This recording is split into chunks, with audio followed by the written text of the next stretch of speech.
रुस्तुमे खुफ्ता है तू कसबन नहीं है खम तेरा, जागने में देर है फिर वही है दम तेरा। মুহাম্মদ বিন কাসেম 17 বছর বয়সী যুবক। কয় বছর বয়সী? 17 বছর বয়সী যুবক। হাজ্জাজ বিন ইউসুফের মেয়ের জামাই।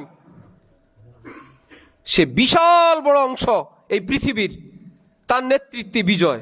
17 বছরের নেতৃত্ব, সুবহানাল্লাহ।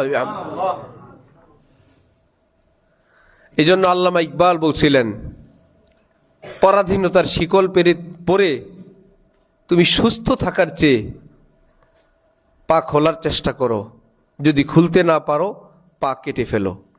যে অংশ শিকলে বাঁধা সেটা শিকলে থাকতে দাও। তুমি জানো স্বাধীন মানুষ পা বিহীনে যদি হয় সে সম্মানিত।